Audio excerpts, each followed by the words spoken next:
Hola, me llamo Elena, tengo 50 años y vivo aquí en el puerto de Mazatlán, Sinaloa, una ciudad preciosa, conocida por su malecón infinito y sus playas, con un sol que cala fuerte todo el año y un olor a mar que siempre me ha traído calma.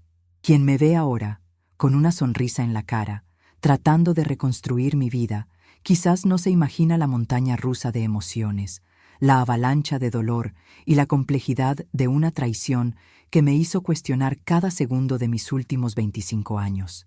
Les hablo de mi Carlos, un hombre que yo juraba conocer como la palma de mi mano, mi piso, mi puerto seguro, el padre de mi única hija, el alma gemela que elegí para envejecer a su lado. Pero, como a la vida le gusta jugarnos malas pasadas, de las más crueles, de las más despiadadas, yo estaba irremediablemente equivocada, un engaño que no duró días, ni meses, ni 1 o 2 años. Duró décadas, un cuarto de siglo, y solo se reveló de la forma más devastadora, brutal y pública posible. Todavía siento el sabor amargo de aquel día en la boca, como un veneno que se esparció lentamente por todo mi ser. Era un martes cualquiera aquí en Mazatlán, de esos con un calorón húmedo que te hace sudar nomás de pensar en salir de casa, y que prometía otro día de trabajo pesado en la limpieza de la estética. Recuerdo perfectamente el olor que impregnaba el aire, una mezcla fuerte de alcohol y desinfectante que combatía el olor dulzón y empalagoso de los esmaltes recién puestos en las uñas de las clientas, y el perfume de las lociones corporales que aplicaban las cosmetólogas. Yo estaba en la clínica de belleza, mi lugar de trabajo por tantos años, con el jalador de goma en la mano, limpiando el piso de porcelanato blanco que parecía no quedar nunca impecable. Gotas de sudor me escurrían por la frente, se deslizaban por mi nuca y sentía la espalda dolerme, un dolor familiar, casi un amigo, que me acompañaba al final de cada jornada. Mi rutina era esa, incansable, metódica, de lunes a viernes, de 8 de la mañana a 5 de la tarde, para garantizar el sustento de mi casa, de mi familia, de nuestros sueños más sencillos. Cada pasada del trapo húmedo era un pensamiento en el futuro, en las cuentas apretadas del mes, en la universidad con la que nuestra Fernanda soñaba. Mi Carlos, a sus 49 años, era mi ancla, mi seguridad, mi gran amor, o al menos eso es lo que yo creía con cada fibra de mi ser, con cada latido de mi corazón. Él era el hombre de la casa, el proveedor, aunque yo también trabajara sin descanso a su lado.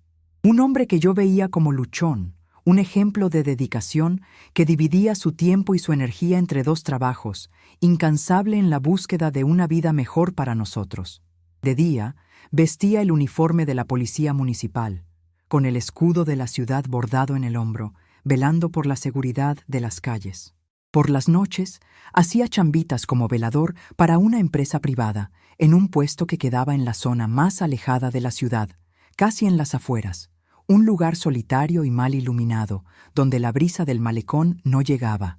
Lo que yo no sabía, lo que me carcome por dentro hoy, cada vez que el recuerdo me asalta, es que en ninguno de los 2 trabajos laboraba todos los días de la semana.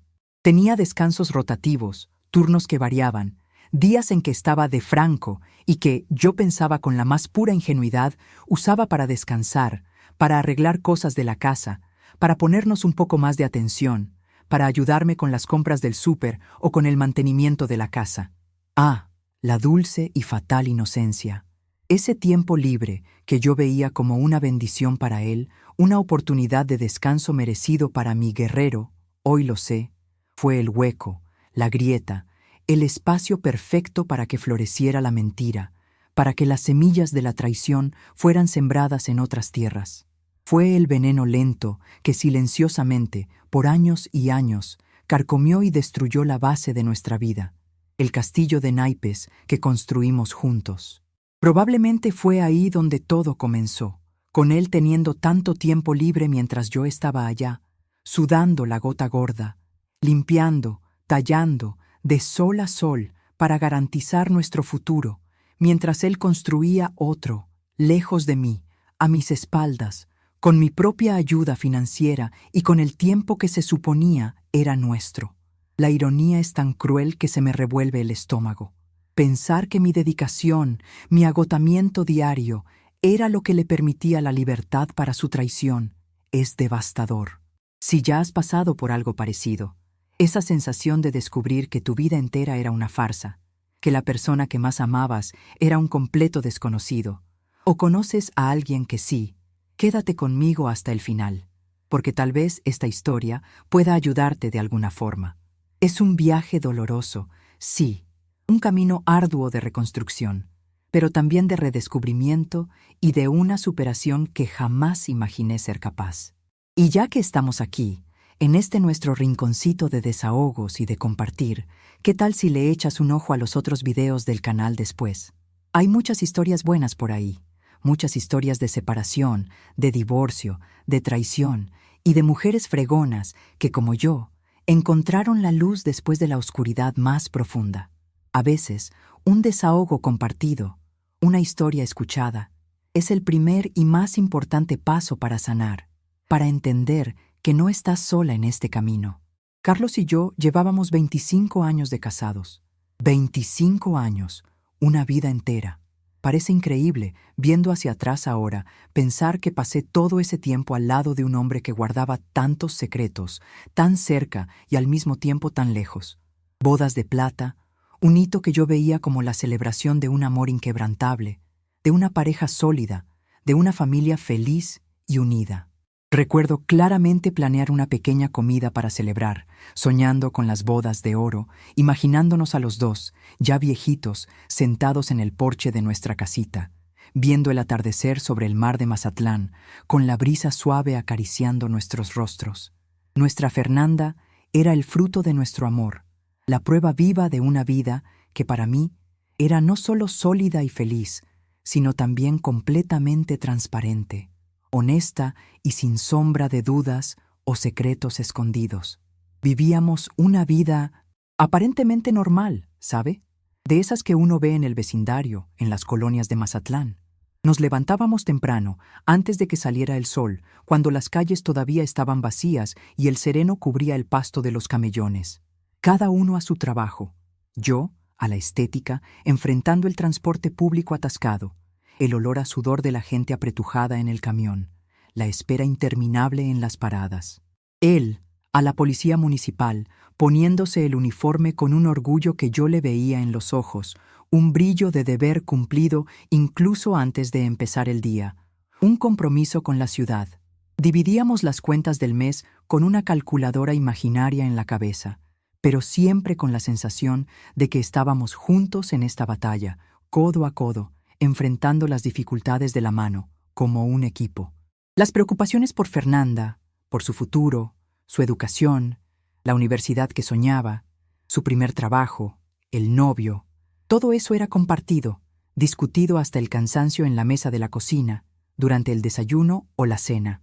Y los pequeños logros, como lograr pagar una cuenta atrasada sin intereses o comprar un electrodoméstico nuevo que tanto deseábamos, se celebraban con una sonrisa agotada al final del día, con la certeza de que el esfuerzo valía la pena. Carlos era un hombre muy trabajador, eso nunca lo voy a negar, incluso después de todo lo que salió a la luz y destruyó la imagen que tenía de él. Nunca tuvimos lujos, nunca viajamos a lugares caros o exóticos, salvo a la casa de mis papás en un ranchito en la sierra, aquí en Sinaloa, en las vacaciones de fin de año. Nunca compramos nada sin mucha planeación, sin buscar precios, sin un ahorro que parecía chuparnos cada centavo de la cartera y nos privaba de cualquier gusto extra, como una nieve en el malecón. Pero a mí no me importaba. Yo creía ciegamente en nuestro esfuerzo conjunto, en nuestra unión para construir un futuro sólido, un legado para Fernanda. Y yo, Elena, siempre estuve a su lado, ayudando como podía, con todas mis fuerzas. Mi jornada limpiando la estética era larga, agotadora. Llegaba a casa con las manos encallecidas de tanto manejar productos de limpieza fuertes y tallar superficies, el cuerpo adolorido de tanto agacharme, de tanto levantar cubetas pesadas, pero con la certeza de que estaba contribuyendo a nuestro hogar, a nuestro bienestar, para que nuestra familia tuviera un mínimo de dignidad y comodidad. Con mucho sudor, mucha dedicación y años de trabajo duro, logramos construir nuestras cositas, ladrillo por ladrillo, con la fuerza de unas hormiguitas incansables. 2 casitas que eran nuestro mayor orgullo, compradas con años de ahorros y mensualidades apretadas que nos quitaban el sueño y nos hacían trabajar el doble.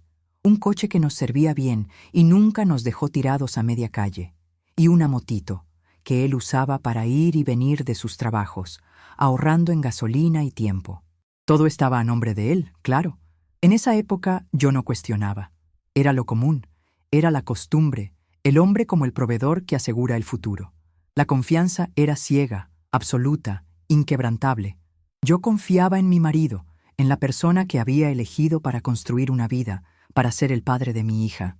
Él siempre fue la cabeza de la familia, el proveedor principal, y yo me sentía bien ayudándolo, sumando fuerzas para que pudiéramos crecer juntos, para que Fernanda tuviera un futuro mejor que el nuestro, con más oportunidades. Soñábamos en grande, a pesar de las dificultades. Soñábamos con remodelar una de las casas, dejarla bien bonita, con un jardín florido y un porche amplio para tomar un café al atardecer, viendo el movimiento de la calle y la brisa del Pacífico, y rentar la otra para complementar la pensión. Teníamos planes para nuestra vejez, para cuando Fernanda ya estuviera más establecida, independiente y feliz, con sus propios hijos. Queríamos tener una jubilación tranquila, sin andar apretados, disfrutando de lo que construimos juntos, de los nietos que soñábamos tener, corriendo por la casa. Pero la vida, la vida, tiene sus propios guiones, sus desenlaces impredecibles, y a veces cruelmente irónicos y devastadores. Y el guión de mi Carlos era muy diferente al que yo imaginaba, al que él me vendía todos los días con su sonrisa y sus abrazos. Él estaba escribiendo otras historias, con otras protagonistas, en otros escenarios, en otros hogares, con otras promesas, mientras yo vivía la mía, sin saber nada, completamente vendada por la ilusión. Y pensándolo bien ahora, esa era la ventana de tiempo perfecta para su farsa. Mientras yo estaba atrapada en la rutina de la limpieza, en la estética de lunes a viernes, trabajando sin descanso, él tenía francos, horas libres, para construir la vida doble, triple, que me devastaría por completo. Mi dedicación, mi sacrificio diario, era la alfombra roja para su infidelidad, la base para su teatro de mentiras. Si tú también sueñas con construir algo con alguien, pero tienes miedo del futuro y de las incertidumbres, ¿ya viste las historias de superación aquí en el canal? Son inspiradoras y pueden darte una nueva perspectiva sobre la fuerza que existe dentro de nosotras, las mujeres, para volver a empezar. Nos muestran que, incluso cuando el mundo se derrumba, cuando la tierra desaparece bajo nuestros pies, podemos levantarnos, más fuertes y más sabias, con cicatrices que cuentan una historia de valentía y resiliencia. Deja tu like y dime desde qué ciudad nos estás viendo. Carlos tenía 49 años. Yo, 48. Una edad en la que una se siente plena, con la vida en orden, cosechando los frutos de lo que sembró con tanto esfuerzo. Con Fernanda ya hecha una mujer, viviendo una nueva fase de la vida, más tranquila en algunos aspectos, con más libertad para nosotros dos, para disfrutar un cine, un paseo por la costera, pero aún así, llena de planes para el futuro, para nuestra vejez. La rutina ajetreada de sus 2 empleos y el mío era agotadora. Sí, pero nos apoyábamos. Había complicidad, risas, planes compartidos, pequeños momentos de alegría que llenaban nuestros días. Era un buen padre. Eso tengo que decirlo con la voz entrecortada por el recuerdo y por el dolor de ver su imagen hacerse 1000 pedazos. Siempre presente para Fernanda, incluso con el cansancio de los 2 trabajos y los horarios irregulares. Asistía a las juntas de la escuela cuando era pequeña, iba a los festivales de fin de año, le daba consejos cuando los necesitaba, hablaba de sus novios con una seriedad que me daba risa. Era un padre celoso, preocupado por su futuro. Nunca me faltó al respeto, nunca me levantó la voz, nunca me dio ni un solo motivo para desconfiar de algo tan grave, de algo que pudiera destruir a nuestra familia de esa manera tan cruel. Él era mi puerto seguro, mi mejor amigo, mi confidente, la persona a la que le contaba todo, sin filtros. ¿Cómo pude ser tan engañada por tanto tiempo, viviendo bajo un velo de ilusión? ¿Cómo no vi las señales, si es que existieron, y yo estaba demasiado ciega para notarlas? Me siento una tonta, una boba, una mujer ingenua al pensar en esto ahora, una mancha en mi propia historia. Por eso, el golpe fue tan grande, que todavía resuena en cada célula de mi cuerpo, en cada fibra de mi alma. Era un martes cualquiera, como dije, un día que comenzó como tantos otros, con el sonido del despertador a las 5 de la mañana, el olor a café fresco invadiendo la cocina, la rutina diaria desarrollándose. Yo estaba en mi hora de comida en la estética, sentada en un banco de plástico en la pequeña cocineta. De repente, sonó mi celular. Un número desconocido, con lada de la ciudad. Dudé en contestar. Mi instinto me decía que lo ignorara, que continuara en mi pequeño momento de paz. Pero algo, una premonición oscura, me impulsó. Contesté. Era la policía, una voz masculina, fría, sin emoción, del otro lado de la línea, como si estuviera leyendo un guión. Señora Elena, soy del batallón de tránsito. Lamento informarle, pero el señor Carlos, su esposo, sufrió un accidente. Desafortunadamente, no sobrevivió. Las palabras se enredaron en el aire, formaron una niebla densa y pegajosa que me sofocó. Me robó el aire de los pulmones, la capacidad de razonar. Solté el celular, que cayó al piso de cemento con un golpe sordo, como si el sonido de su caída hiciera eco de mi propio derrumbe interno. Mis compañeras me miraban asustadas, con los ojos muy abiertos, dándose cuenta de la gravedad por mi rostro pálido y mis ojos vidriosos. Carlos había sufrido un infarto fulminante mientras manejaba. Estaba solo. A media calle, su corazón se detuvo, y el coche se salió del camino, chocando contra un árbol, un final abrupto y violento. Se fue en cuestión de segundos, sin un adiós, sin una última palabra, sin una última mirada, sin la oportunidad de un abrazo de despedida. Mi mundo se derrumbó en segundos. La noticia llegó como un rayo, paralizándome, robándome el aire, la voz, la fuerza para cualquier reacción, incluso para llorar. No podía respirar, no podía pensar en nada más que en ese vacío que se abrió en mi pecho, un hoyo tan profundo que parecía que nunca se iba a cerrar, que me succionaba hacia dentro de mí misma. El dolor de la pérdida era físico, ¿sabe? Como si me hubieran arrancado una parte de mí, un órgano vital, y hubieran dejado el espacio vacío, latiendo en agonía. Sentí el cuerpo flaquear, las piernas temblar, las manos helarse y temblar sin control. La voz no me salía, atrapada en la garganta, ahogada por la tristeza. Intenté marcarle a Fernanda, mi hija, para darle la devastadora noticia, pero mis manos temblaban tanto que apenas podía teclear el número, los dedos resbalando en la pantalla, la vista nublada por las lágrimas que ya comenzaban a correr. Una de mis compañeras, al ver mi desesperación, tomó el teléfono y le marcó, mientras las lágrimas ya corrían por mi rostro en silencio, un torrente caliente y salado que no paraba. Nuestra hija, Fernanda, estaba desolada. Cuando contestó, su voz se escuchaba entrecortada. Apenas podía pronunciar las palabras, solo sollozos desesperados. «Mamá, no puede ser. Es mentira, ¿verdad?», sollozaba del otro lado de la línea, su voz cargada de incredulidad y dolor. Nos aferramos la una a la otra, incluso a la distancia, en una llamada que pareció una eternidad, intercambiando palabras de consuelo vacías, tratando de encontrar fuerzas para seguir adelante, para organizar el funeral del hombre que amábamos, su padre, mi esposo. La familia vino corriendo, mis hermanos, mis hermanas, mi mamá, todos ahí, dándonos apoyo, consolándonos, tratando de llenar el vacío con su presencia y cariño, con sus abrazos apretados. La casa estaba llena de gente, un entrar y salir constante, pero yo me sentía en un vacío, flotando en un dolor silencioso y profundo, como si estuviera en una burbuja de sufrimiento, aislada del mundo exterior. Nunca imaginé que lo peor aún estaba por venir. Yo pensaba que la cima de mi dolor era perder a mi esposo, al padre de mi hija. Mal sabía yo que aquello era solo la punta del iceberg de una traición que estaba a punto de explotar en mi cara, transformando mi luto en una pesadilla aún más sombría, un infierno particular. ¿Y tú? ¿Cómo lidias con la pérdida?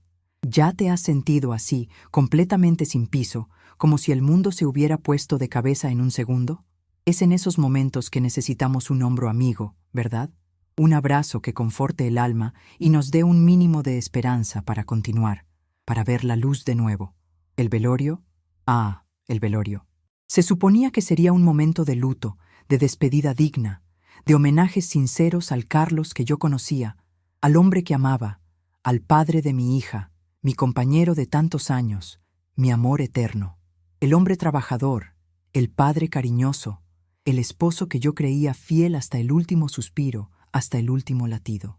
Pero, en realidad, se convirtió en un escenario para una revelación cruel, un espectáculo de dolor y humillación que nunca voy a olvidar, que me marcaría para siempre, grabado en mi memoria como una cicatriz profunda y dolorosa. La sala del velorio estaba a reventar. El aire pesado, casi irrespirable, impregnado de olor a flores, a veladoras y a lágrimas no dichas, de susurros de condolencias. Familiares, amigos, compañeros de trabajo de Carlos, se mezclaban en un mar de rostros tristes, todos con expresiones marcadas por la tristeza, por la incredulidad. Mi mundo se derrumbaba. Yo estaba ahí, al lado de Fernanda, vestida de negro, con la cara hinchada y los ojos ardiendo de tanto llorar, apenas pudiendo ver a la gente que venía a darnos el pésame. Cada abrazo que recibía, cada palabra de consuelo, era una puñalada en mi alma ya destrozada, un recordatorio constante de su ausencia. La cabeza me latía, un dolor físico agudo acompañaba el dolor emocional que me consumía, un peso insoportable. Intentaba mantener la compostura, por mí, por Fernanda, por la dignidad de mi Carlos, aunque por dentro me estuviera desmoronando en 1000 pedazos, en añicos de vidrio. Ah, la ironía del destino. Tratar de mantener la dignidad de alguien que me deshonró de esa forma, de la forma más pública y avasalladora. En medio de ese mar de lágrimas y de rostros conocidos, de repente, percibí un movimiento diferente cerca de la entrada de la sala. Un silencio extraño y tenso se apoderó del ambiente. Un murmullo que se transformó en cuchicheos ahogados, en susurros de asombro, una tensión que casi se podía tocar en el aire, como una descarga eléctrica. Mis ojos cansados y rojos, casi sin foco, lucharon por ver. Y ahí estaba ella. Una mujer, de unos 30 y tantos años, de buen ver, quizás con un maquillaje perfecto, bien peinada, con una postura altiva, casi arrogante, y con un niño de la mano. Debía tener unos 8 años, un niño con la carita triste, con los ojos rojos de llorar, tan parecidos a los míos, a los de Fernanda, pero había algo en la mirada de esa mujer que me incomodaba profundamente, una mezcla de desafío y tristeza, una osadía que no encajaba en el ambiente sagrado del velorio. No parecía una compañera de trabajo de Carlos, ni una amiga de la familia que yo conociera, y yo conocía a la mayoría de la gente que frecuentaba nuestra casa y nuestra vida. Había una determinación en su mirada, una postura que no correspondía a la de alguien que estaba allí solo para dar el pésame. Ella no estaba de luto por la misma razón que nosotros. Su luto era diferente, más agresivo, más reclamante. Caminó lentamente hacia el ataúd. Se detuvo un instante, una mirada rápida al cuerpo inerte, y después vino directo hacia mí, como si me conociera de años, como si tuviéramos alguna intimidad macabra, con un valor que no sé de dónde sacó, con una frialdad que me impactó en la cima de mi sufrimiento. Me confrontó. Su voz era baja, casi un susurro en medio del repentino silencio, pero firme, cortante como una navaja afilada, perforando la poca dignidad que me quedaba. «Elena», dijo, sin rodeos, mirándome directamente a los ojos, penetrando mi alma, con una expresión de quien tenía un derecho ahí. «Víctor es hijo de Carlos. Vino a despedirse de su papá». La cabeza me dio vueltas. Las palabras se repitieron en mi mente, resonando como un trueno ensordecedor, ahogando los sonidos del velorio, el murmullo de la gente, el sonido de mi propio corazón latiendo desbocado. ¿Hijo de Carlos? ¿Cómo así? ¿Mi Carlos? La miré fijamente. Luego miré al niño, que me veía con los ojos muy abiertos, inocentes, sin entender bien lo que pasaba. Solo la tristeza y la confusión en su rostro. No podía entender. Mi mente se negaba a aceptarlo. Era una pesadilla dentro de la pesadilla, una capa de horror añadida a mi dolor ya insoportable. Mis manos sudaban frío, todo mi cuerpo temblaba. Ella, sin que yo se lo pidiera, con una naturalidad espantosa, como si estuviera haciendo la cosa más normal del mundo, sacó de su bolso un acta de nacimiento enmicada. Me la extendió, casi forzándome a tomarla, y ahí, en letras grandes, negras sobre el papel blanco amarillento, estaba el nombre de él como padre, el nombre completo de mi esposo, Carlos, la fecha de nacimiento del niño, 8 años atrás. Me faltó el aire en los pulmones, como si el oxígeno hubiera sido succionado de la sala. Sentí el cuerpo flaquear, las piernas temblar, las manos temblar sin control. Fernanda, a mi lado, sintió mi cuerpo ceder y me agarró del brazo con fuerza, el rostro pálido, tan impactada como yo. No era solo el dolor de la pérdida, el dolor punzante de la muerte de mi marido. Era el dolor de la traición, de una mentira que duró años, casi una década de mi vida, 25 años de matrimonio, de una vida que yo creía transparente, honesta, basada en la confianza, construida con tanto sacrificio, y estaba descubriendo, en el velorio de mi propio marido, en el día de su despedida final, que él tenía un hijo por ahí, con otra mujer. Era una puñalada en el corazón, una herida abierta y purulenta en medio de mi luto, el día en que debería estar solo despidiéndome del hombre que amaba y llorando su muerte. No me caía el 20. Mi mente se negaba a procesar la información, a aceptar esa realidad cruel. ¿Quién era esa mujer? ¿Cuál era su historia con Carlos? ¿Cómo logró esconder eso por tanto tiempo, 8 años de mi vida, viviendo una farsa tan elaborada? Los murmullos en la sala del velorio se intensificaron, ahora con un tono de escándalo. Las miradas de pena y asombro se transformaron en curiosidad morbosa, en chismes susurrados que parecían gritar en mis oídos. Sentía las miradas quemándome la piel, las bocas cuchicheando sobre mi vida, sobre mi desgracia pública. Era humillante. Él, mi Carlos, tenía una vida que yo desconocía por completo, una historia paralela, construida a mis espaldas, con mi silencio, con mi dedicación. Esa revelación transformó el velorio de un momento de despedida en un circo de horrores para mí, un escenario para mi dolor y su infamia, la traición en el apogeo de mi fragilidad. Si te identificaste con esta sensación de traición, de ver tu mundo desmoronarse de la forma más pública y dolorosa posible, que sepas que no estás sola.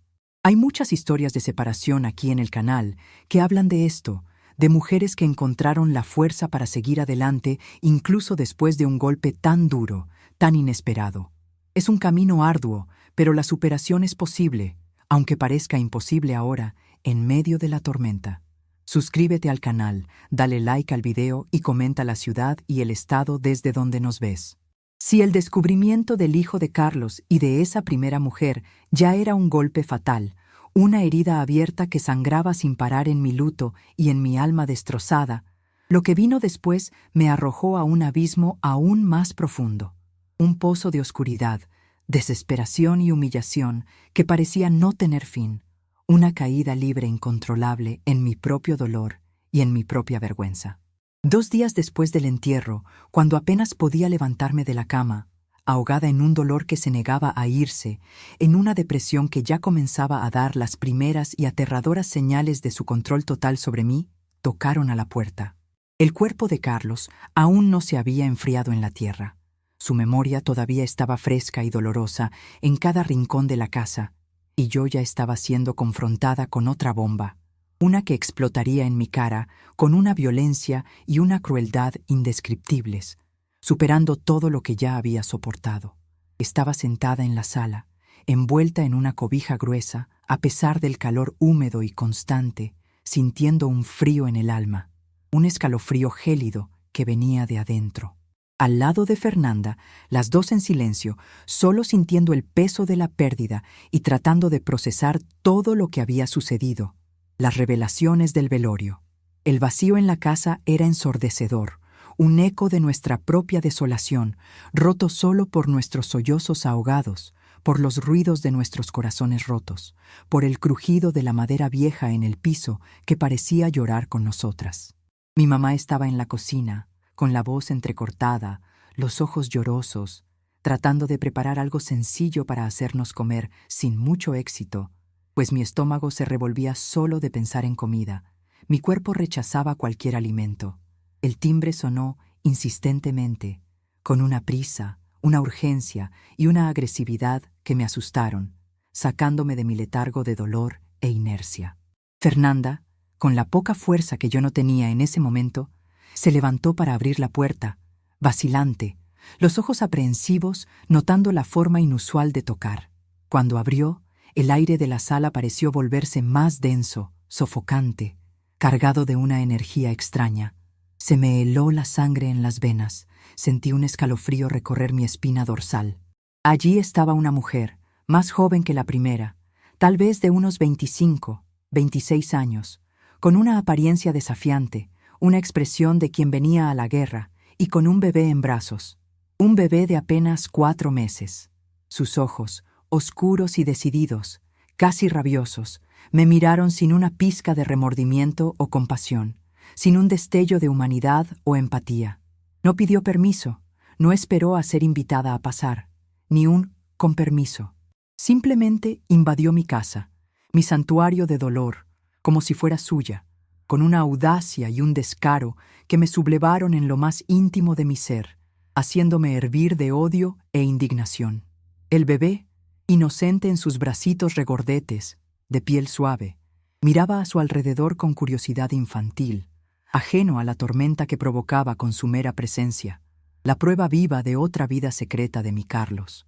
«Soy la novia de Carlos, y este es su hijo», dijo, con la voz firme, sin titubear, casi en tono de amenaza, de posesión, como si estuviera reclamando un territorio. «Vine aquí a exigir mis derechos, la casa, el carro, la pensión para mi hijo. Él me prometió todo. Te iba a dejar, ¿sabías? Te iba a dejar por mí, así que tengo derecho a todo lo que fuera de él». Yo no sabía si llorar, si gritar, si desmayarme allí mismo en el piso de mi propia casa.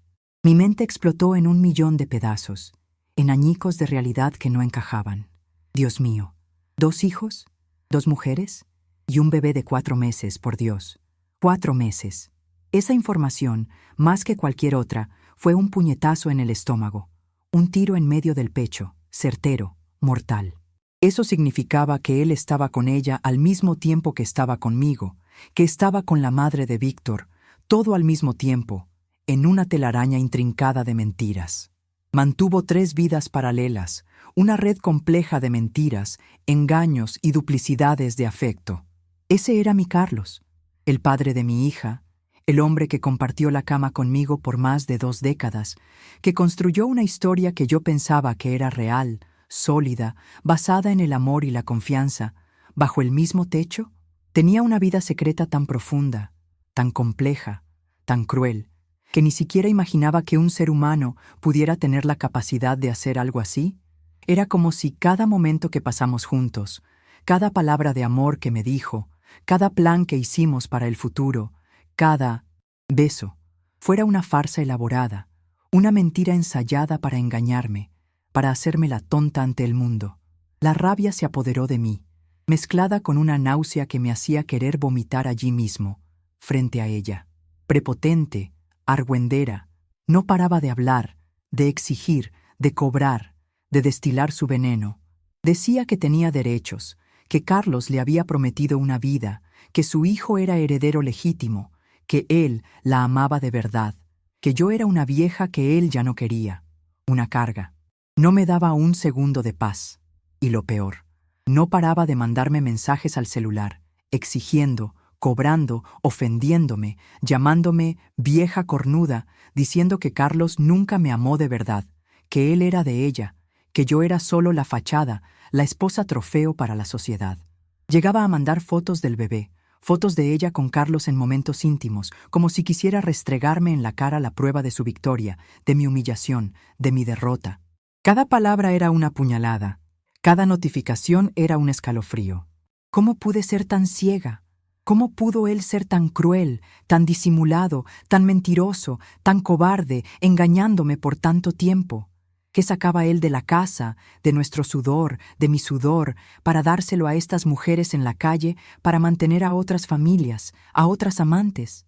Por cada peso que yo ahorraba, por cada turno extra que yo hacía, él lo estaba desviando para mantener otra vida, otra familia, otros secretos, mientras yo me mataba trabajando para que no faltara nada en casa, para que pudiéramos vivir con un mínimo de comodidad.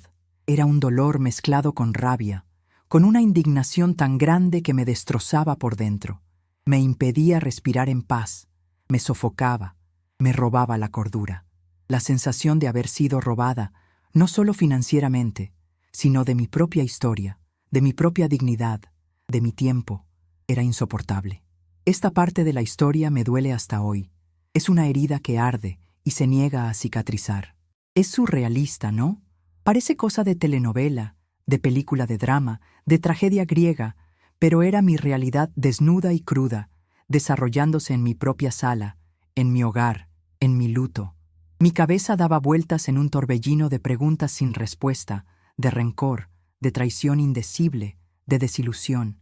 Cada descubrimiento era un nuevo golpe, hundiéndome más y más en este abismo de dolor, desilusión y desesperación. Entré en estado de shock y no decía nada. Fue mi hija quien discutió con ella y la corrió, pidiéndole que buscara sus derechos en los juzgados y que no volviera a aparecerse por ahí. La depresión me tragó de una forma que nunca imaginé posible, una fuerza invisible y devastadora. No fue algo gradual, un proceso lento de tristeza. Fue una zambullida abrupta y violenta en un hoyo oscuro, helado y sin fondo, donde la luz del sol parecía no poder llegar. No comía, la comida no me pasaba. Sentía un nudo constante en la garganta que me impedía tragar cualquier cosa. No dormía, o cuando dormía, eran pesadillas perturbadoras, vívidas, que me hacían despertar en pánico, sudando, con el corazón acelerado, sintiendo el terror de esas imágenes en mi mente. Mi cuerpo temblaba sin control. Mis pensamientos eran un tormento constante, un torbellino incesante de recuerdos y cuestionamientos sin fin, sin respuestas. Solo lloraba, silenciosamente en mi cuarto oscuro, abrazando la almohada, o en sollozos incontrolables que parecían rasgarme la garganta, el alma, dejándome sin aire, exhausta. El dolor del luto por la pérdida de Carlos se mezcló, se entrelazó y se fusionó con el dolor de la traición, de la humillación pública, de la rabia que ardía dentro de mí como un fuego infernal, un brasero que consumía todo lo que yo era, dejando solo cenizas. Era como si mi cuerpo no fuera a aguantar, como si cada célula estuviera exhausta de tanto dolor, tanto sufrimiento emocional, tanto peso en el alma. Me sentía pequeña, insignificante, una perfecta idiota. Ese sentimiento de estupidez, de ingenuidad, de haber sido tomada por tonta, me consumía, me corroía por dentro, me avergonzaba profundamente. ¿Cómo yo, que siempre trabajé duro, que siempre estuve tan atenta a las cuentas de la casa, que controlaba cada centavo, que siempre lo ayudé con cada detalle de las finanzas, cómo no me di cuenta de nada? ¿Cómo no vi las señales, los pequeños indicios, las mentiras entre líneas? ¿Acaso fui tan ingenua, tan ciega por el amor y la confianza que deposité en él, tan enfocada en el trabajo y en las cuentas que no vi lo que pasaba bajo mi nariz, en mis propios brazos? Creer que la persona que amas y en la que confías más que en ti misma puede engañarte de esa forma tan vil, tan calculadora, tan fría, es simplemente devastador. Sentía que mi pasado había sido robado, distorsionado por una mentira que reescribió mi propia historia. Pensaba que tal vez él había tenido una canita al aire en algún momento. Al final, los hombres son hombres, ¿no? Es un pensamiento machista, lo sé, un cliché gastado que lamentablemente muchas mujeres cargamos y usamos para justificar comportamientos masculinos inaceptables y perdonar lo imperdonable. Incluso podría, tal vez, con mucho esfuerzo y un proceso de años, haber perdonado una traición de una noche, un desliz, una debilidad momentánea, un error humano impensado. No sería fácil, no sería simple, pero tal vez, con el tiempo, Con mucho diálogo y terapia de pareja, podríamos haberlo superado y seguido adelante. Pero tener otra familia, tener amantes fijas, tener hijos con otras mujeres, vivir vidas paralelas tan completas y secretas, por tantos años, eso nunca, jamás me pasó por la cabeza. La profundidad de la mentira me acechaba, me quitaba el sueño y la cordura. Era un abismo sin fin de engaño, un laberinto de falsedad. Era una rabia tan abrumadora, una indignación, un rencor tan profundo que me corroía por dentro, me impedía respirar en paz, me sofocaba, me robaba la cordura. La sensación de haber sido robada, no solo financieramente, sino de mi propia historia, de mi propia dignidad, de mi tiempo, de mi amor, era insoportable, una carga demasiado pesada para llevarla sola. Pasaba las noches en vela, sin poder cerrar los ojos por un segundo. Mi mente era un remolino incesante de pensamientos, de escenas repetidas, de preguntas sin fin. Repasaba cada momento de nuestro matrimonio, cada conversación, cada risa, cada abrazo, cada palabra de amor que me dijo, cada beso robado, y todo parecía tener un nuevo significado, un tono de mentira, de farsa, de hipocresía. Las promesas vacías, las miradas de falso amor. ¿Cómo podía mirarme a los ojos y decirme, te amo, abrazarme, besarme, hacer planes para nuestro futuro, mientras construía otras vidas fuera de casa, con otras mujeres y otros hijos? ¿Cómo podía ser un padre tan presente y cariñoso para Fernanda, y al mismo tiempo tener otros hijos que escondía, relegados al estatus de secretos, viviendo sus vidas en la sombra, sin el apellido del padre, o con su apellido pero sin la presencia y el cariño que Fernanda tenía? La rabia era tan grande que sentía un sabor amargo y metálico en la boca, como si estuviera envenenada por dentro, con cada célula de mi cuerpo clamando por justicia. Fue un periodo de tinieblas, de oscuridad total. Me arrastraba por la casa, como una sombra, sin ganas de hacer nada. Las tareas más simples, como levantarme de la cama, lavarme los dientes, bañarme, eran un esfuerzo hercúleo. Exigían una fuerza que simplemente ya no tenía. Comer era una tortura. La comida no tenía sabor, parecía arena en la boca, y apenas podía tragar un bocado. Perdí peso rápidamente. Mi cabello comenzó a caerse a mechones. Mis uñas se volvieron débiles y quebradizas. Mi piel perdió su brillo. Mis ojos, antes llenos de vida, estaban opacos y hundidos, reflejando mi alma vacía. Fernanda, mi hija, intentaba animarme, con su carita marcada por la preocupación y la tristeza, pero yo estaba en un pozo tan profundo que ni su luz, ni la presencia amorosa de mi familia lograban alcanzarme por completo. Era un dolor que iba más allá de lo emocional, era un dolor que golpeaba mi alma, mi cuerpo, mi esencia, aplastándome, anulándome. Me preguntaba si algún día volvería a ser quien era, si algún día este dolor disminuiría, si podría respirar de nuevo sin sentir el peso de la traición y la pérdida, si podría sonreír de nuevo sin sentir que era una farsa. ¿Alguna vez te has sentido tan abajo que no veías salida? ¿Que sentías que la vida se había acabado para ti, que ya no había esperanza, que la luz nunca más volvería a brillar? Afortunadamente, no estaba sola, aunque en mi oscuridad más profunda me sintiera así, completamente aislada en mi dolor, en mi sufrimiento. Mi hija Fernanda fue mi ángel, mi roca inquebrantable en ese mar revuelto de sufrimiento y desesperanza. Ella, aunque joven, con solo 20 años, pero con una madurez y una fuerza que yo no sabía que tenía, se desvivió por cuidarme con un cariño y una abnegación conmovedores. Me sacaba de la cama con cariño y firmeza, me llevaba un vaso de agua, me abrazaba por horas, permitiendo que llorara en su hombro hasta que no me quedaran más lágrimas, hasta que estuviera exhausta de tanto llanto. Mis hermanos, mis hermanas, mi mamá, todos se unieron con una fuerza y una dedicación que me emocionan solo de recordarlo, que me hacen tener fe en la humanidad y en el poder del amor de nuevo. No me dejaron sola ni un minuto. Se turnaban para quedarse conmigo, platicaban, me contaban chistes viejos de nuestra infancia, intentaban hacerme reír, aunque fuera solo una sonrisa débil y fugaz, un brillo momentáneo de alegría. Cocinaban para mí, cuidaban la casa, Me recordaban que comiera y tomara los medicamentos que el médico me había recetado para la depresión, siempre con cariño y paciencia. Me llevaron a terapia, insistieron en que fuera, casi me arrastraron a las primeras sesiones. Al principio me resistía con todas mis fuerzas, con una terquedad de quien ya no le ve sentido a la vida, de quien perdió la esperanza. ¿Para qué?, preguntaba con la voz ronca y sin vida. Nada va a cambiar la verdad. Nada va a quitar este dolor, esta vergüenza, esta humillación.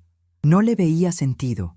No creía que alguien de fuera, un extraño, un profesional, pudiera ayudarme a cargar un fardo tan pesado, a curar una herida tan profunda. Pero no se rindieron. Mi hermana mayor, Lucía, que siempre ha sido la más tranquila y sensata de la familia, se sentaba a mi lado, sosteniendo mi mano, diciéndome con una voz suave pero firme y llena de convicción: «Elena, tienes que ayudarte. Estamos aquí, te vamos a dar todo el apoyo del mundo, pero la sanación viene de adentro. Date una oportunidad, por favor, por ti, por Fernanda, por tu vida». Poco a poco fui cediendo, vencida por su cariño y su persistencia. Las sesiones de terapia eran dolorosas al principio.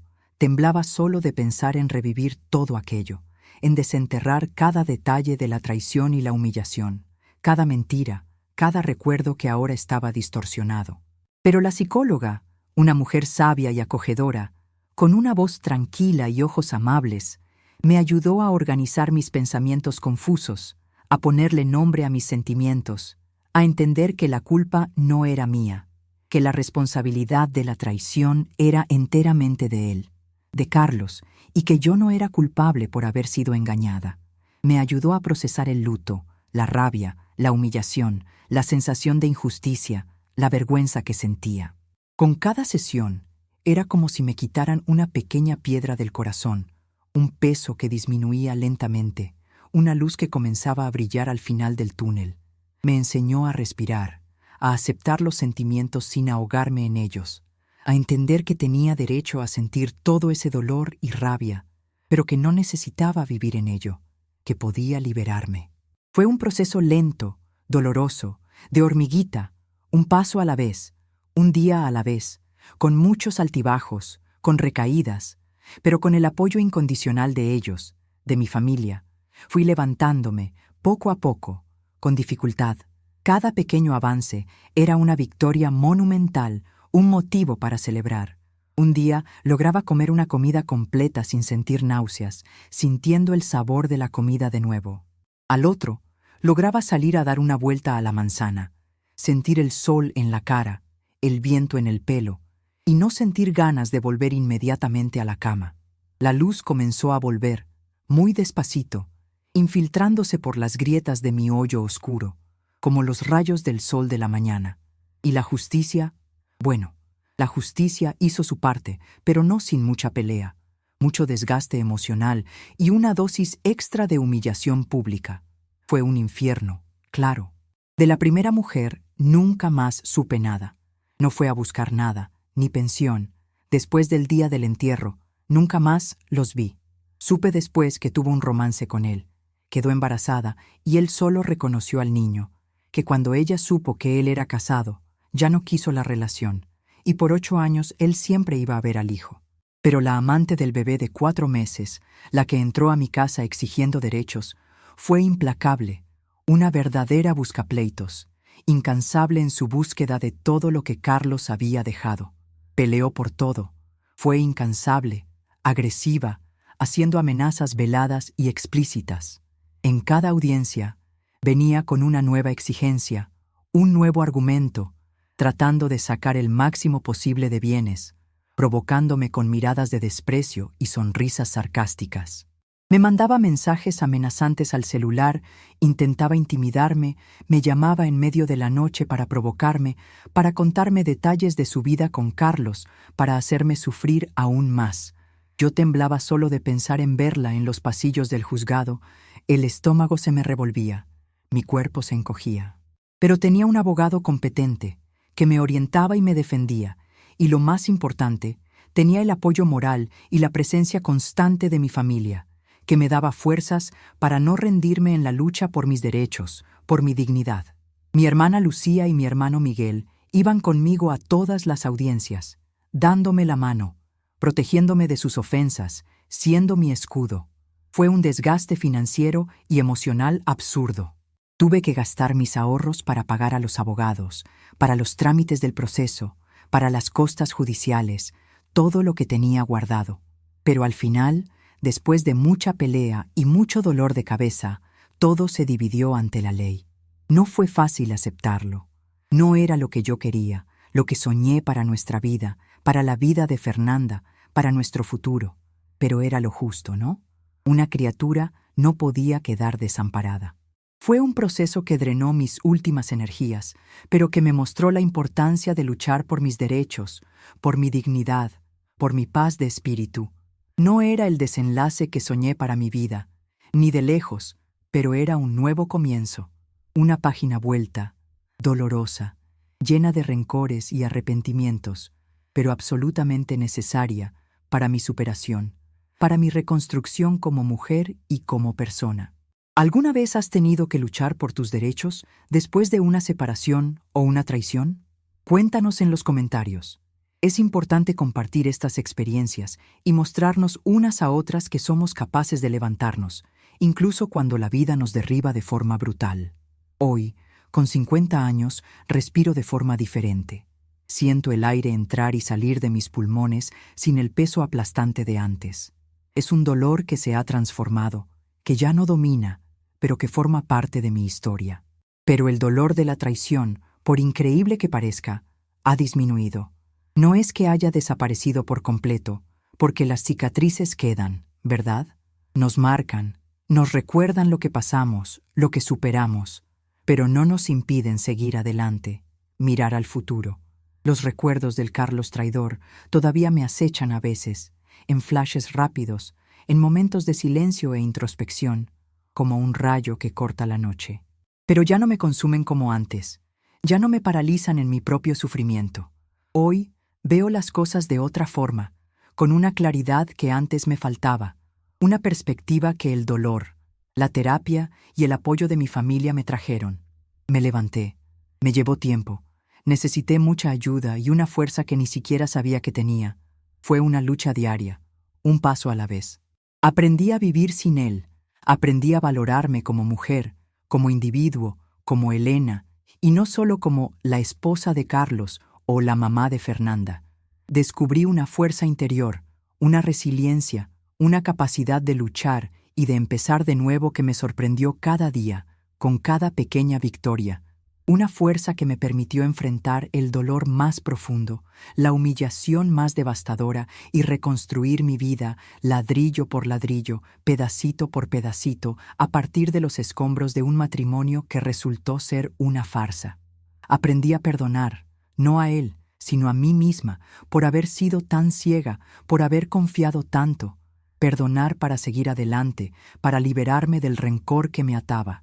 Mi vida hoy es diferente, pero es mía, de verdad, sin secretos y sin máscaras.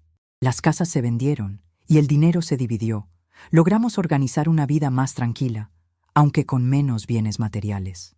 Me di cuenta de que la verdadera riqueza no está en lo que se acumula, sino en la paz de espíritu, en la libertad de ser quien soy, en mi dignidad restaurada, en la ligereza del alma.